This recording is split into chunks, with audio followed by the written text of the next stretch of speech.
Здраво живо. И сигурно. Браво. Браво. Стигнавме здраво. Македонија успева да се врати на сцената како држава на која што Западот смета, и Европска Унија и НАТО.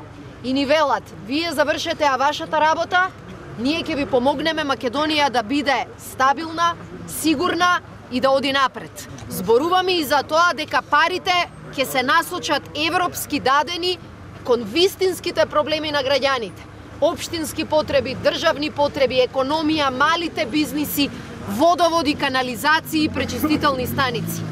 Ние, како граѓани на оваа држава, минатиот декември успеавме да ја спасиме државата. Покажавме дека народот, граѓаните се помудри од многу политичари. И сите заедно гласавте на вистина за заеднички живот во оваа држава. Запознати се сите, па ве молам и од вашата страна да ни помогнете да му ставиме крај на тоа. Веќе таа 15 години ги фрлат од сите страни џубрињата, дојдоа пожарникарите, не можеа да ја угасат луѓето што имат насеано.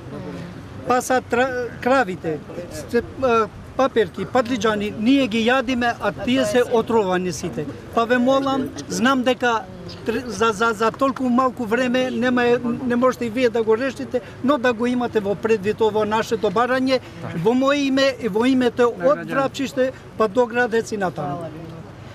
Затоа е битна локалната самоуправа.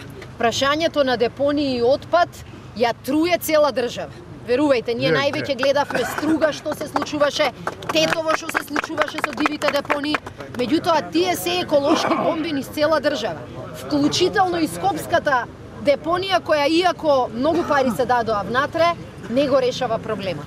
Општините се задолжени, ама сами општините не можат да го решат проблемот.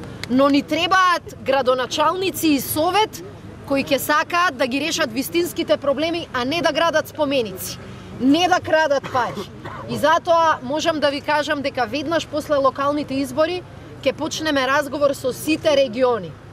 Како државата може да го помогне проблемот, бидејќи нам ни требаат регионални депонии, но не регионални депонии кои ќе бидат отров за околината, туку модерни регионални депонии од кои може да се вадат дури и пари.